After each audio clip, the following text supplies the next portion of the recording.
Hello, friends. It's Kelly Simon with episode 2 in my talking about dyscalculia. I am pleased that so many of you were interested in the first episode, although I will say it also made me a little bit anxious about coming back on.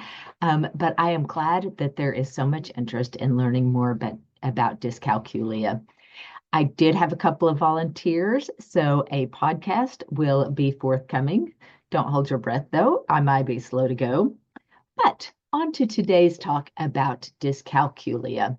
So last time I talked about information from a researcher named Brian Butterworth. And today I'm going to be looking at information from Steve Chin. Both of these guys are tops in the field, as well as some others. But these are two of the researchers who have been around the longest with the most abundance of research. So when we're looking at Steve Chin, his website is simply stevechin.co at the UK. So you can find that pretty easily. He has information about dyscalculia at primary age. He also has a checklist, which some of you may find of interest. I think it's pretty robust list and may be of help.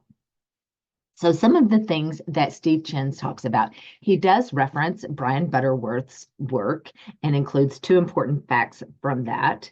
One is he reminds us of the importance of subitizing or subitizing.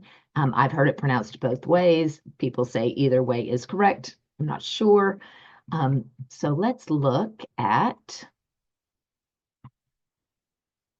subitizing is simply being able to see a quantity of dots and know without counting how many it is.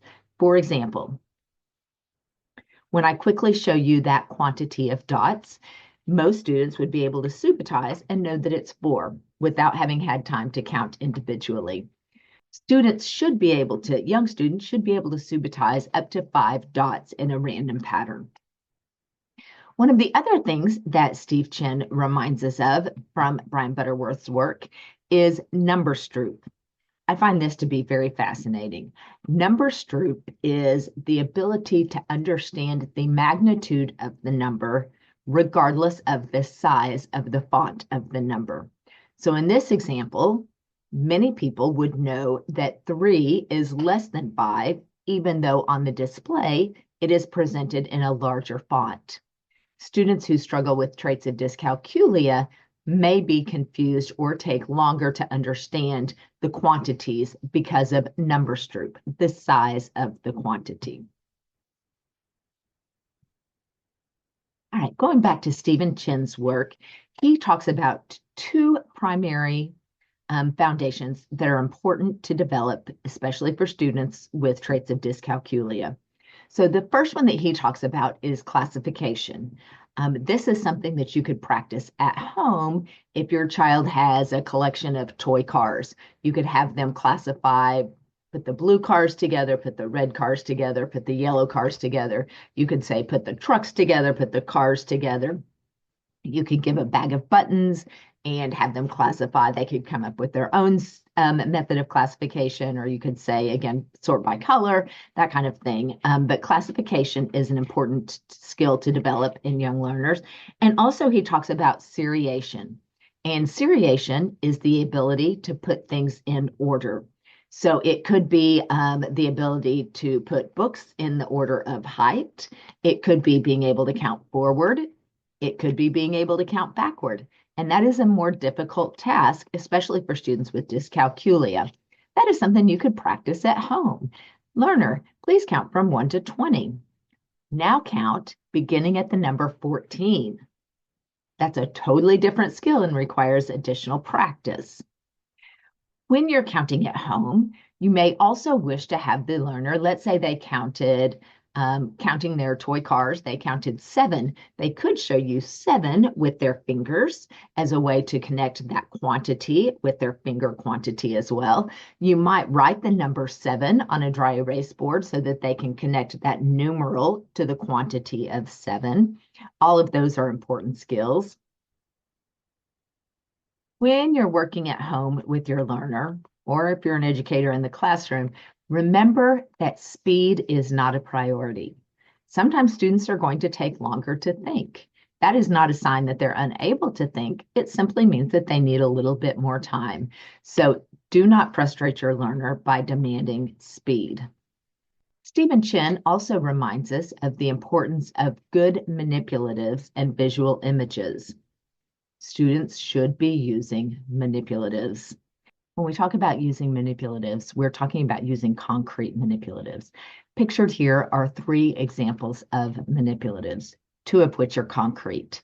At the top, you'll notice these Unifix cubes are can be separated into ones or grouped in tens. This is appropriate for kindergartners and first graders who are developing an understanding of place value and who need to be able to put 10 together one at a time. Base 10 blocks can be appropriate for later in the year first graders and going forward second and third graders as they have a better understanding of place value. I said second and third, also fourth and fifth. Those base 10 blocks can be used in a variety of settings. You'll notice the drawings on here. Those are not concrete manipulatives.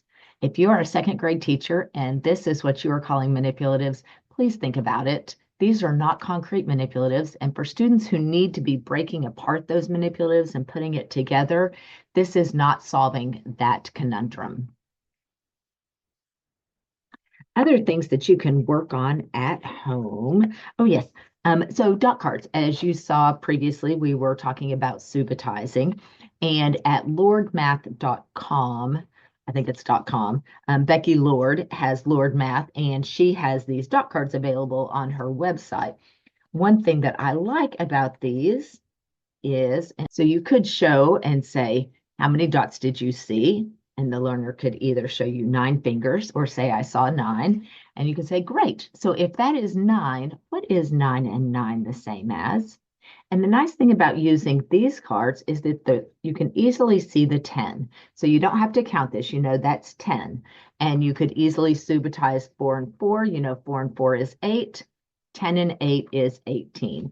That might take some practice for some learners, but it is a great way to practice. One of the reasons why those dot cards and double facts can be important is because once we can commit some information to the long-term memory, then we decrease the need for short-term and working memory to process those facts.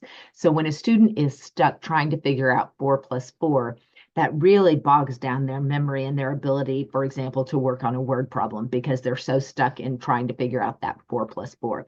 So anything we can do to free that working memory is value added. Lastly, some things that you can do at home or in the classroom. This one I got from a colleague a couple of years ago, Chelsea. I am still using this and still love it.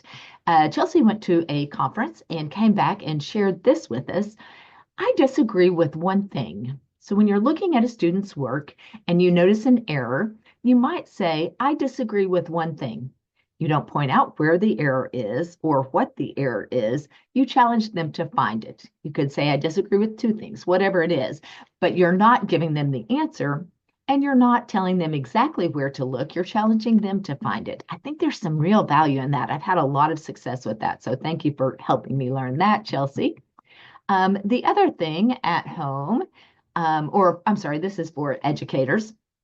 That I saw on a Facebook post from this guy, Howie Waugh, and I really liked this. So he said, for the first 5 minutes of a test, I tell students to put their writing utensils on the ground. I hand out the test, and they can talk to each other while holding the test. So students showed how much students have talked about how much this lowered their testing anxiety, but also he said you can hear some great conversations. I think if our goal is for students to learn, what a fabulous idea this is to really allow students to talk about and communicate with one another about math or any subject matter. All right, so that's it for today. I appreciate you listening, and I will be back in touch again soon. Thanks.